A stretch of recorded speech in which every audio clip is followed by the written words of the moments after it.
There is now a pre-workout formula called Crack, and it's sold out.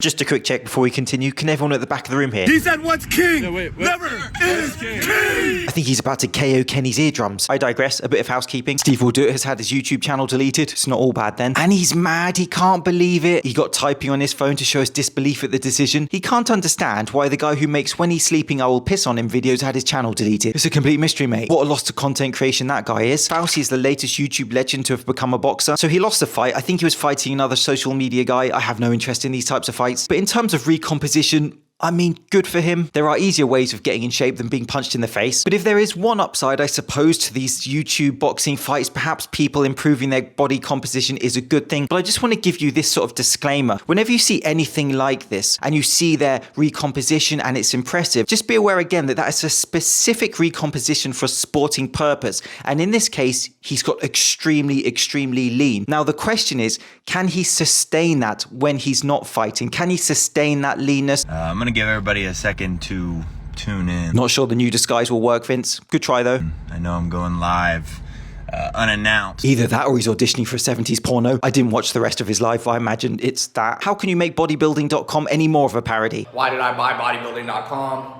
Q&A, put in your questions. I'm just getting a little workout on Saturdays. It's like the worst tag team of all time.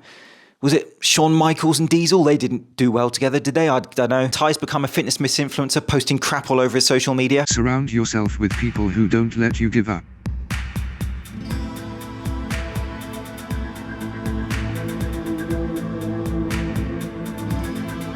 So if someone is at the level of muscular failure that they fall off the leg press machine, don't pick them up and stick them back on. We will ignore the fact that this is a staged gimmick, but putting them back under load just isn't common sense, is it? Knowledge. Or in the case of Ty's army of paid 16-year-old fans. True. Love your content. And you're going to see a million of these same videos now because it's a new trending cheesy thing to film in the gym. That guy improvised a bit.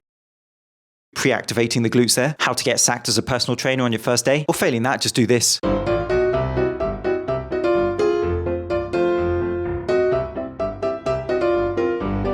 Never skip day indeed. Never skip. How the hell am I meant to go for a wee anymore without being filmed? I'll hold it. Natural bodybuilding where the competitors clearly don't read the terms and conditions. I mean, let me know. Is this the nattiest of nattiest bodybuilders?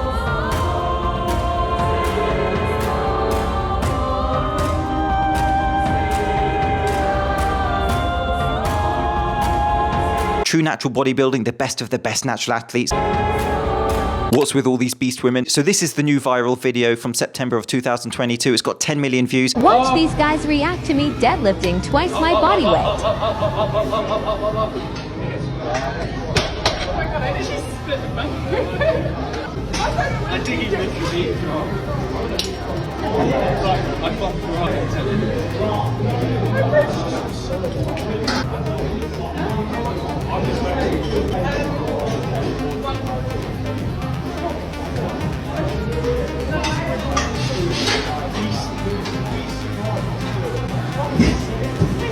And so for me, I don't see any controversy. The guy and the lifter are joking around with each other. Both have a good sense of humor. He's dyslexic, he says. Fun fact, so is Richard Branson. ATP well spent from the charity shop. Shredded Virgin Science coming soon. Is that... No, that's wrong. I just see it as a compliment with a bit of fun in the gym, a decent interaction between people, which we don't always have. And her profile is Sydney Cassidy for anyone wanting to check out any other stuff of hers. This first exercise is all about slimming your face. What you're going to do is suck your cheeks. Second exercise is all about strengthening that jawline. What you're going to do is tilt your head back until you're looking at the ceiling. Basically do a Hector Salamanca. I love it when the comments are better than the actual video.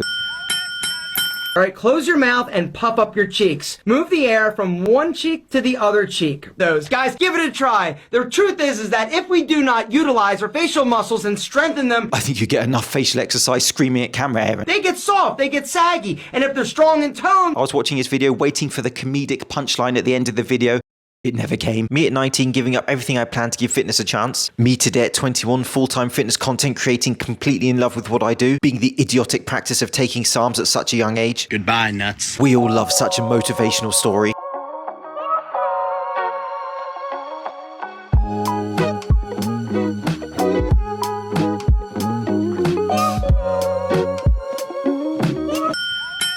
And in this week's How Did I Miss This? So Joel Seedman made a strong claim a few months ago that an athlete he trains packed on 17 pounds of muscle in 6 weeks using his 90-degree eccentric training methods. Roll the tape. Nice. 2 more. Excellent. 1 more. Good. 1 more. Not too deep. Slow. Stay tight. There you go. 1 more like that. Come on. You got this. You got this. Keep pulling. Nice. 1 more like that. I like that rep right there. Let's go. Now, of course, 17 pounds in 6 weeks is not a realistic communication. Let's see what he says. In terms of muscle gain, we have to understand sarcoplasmic hypertrophy versus sarcomere hypertrophy. If we were to only examine sarcomere or myofibrillar hypertrophy, the increase in the amount of contractile units within the muscle, then yes, we would say 17 pounds is likely impossible. However, when we take into account sarcoplasmic hypertrophy, the increase in sarcoplasmic fluid within the muscle glycogen, intramuscular water, cellular volumization, swelling, all of which in muscle physiology are considered muscle, then yes, 17 pounds doesn't sound implausible. Now, let's just assume for the sake of argument that this guy has packed on 17 pounds. Let's just assume that his eccentric training method was the reason. Let's just take that at face value for sake of argument. Why would sarcoplasmic hypertrophy be of benefit to an athlete? It is the last thing that you would ever want to state in relation to athletic performance. Myofibrillar hypertrophy, which you can think of functional muscle gain or usable muscle, is absolutely what you would focus on for athletic performance. So even despite the huge and slightly unbelievable claims that he makes in 6 weeks, to attribute the extra sort of gain or benefit to sarcoplasmic hypertrophy is just completely peculiar in the context of training an elite athlete. Furthermore, when you're highlighting increases in strength and power in your description and attributing that extra muscle growth to sarcoplasmic hypertrophy, it's just really strange. It's like Gareth Gates singing Suspicious Minds, and I thought my Elvis impression was bad. So I find the whole thing peculiar. I know he's like Marmite though. People either love his stuff or hate it. From the creators of the Watermelon Challenge comes the Kings. I'm with Greg Doucette. We're gonna try the egg challenge together. All right, 3, 2, 1.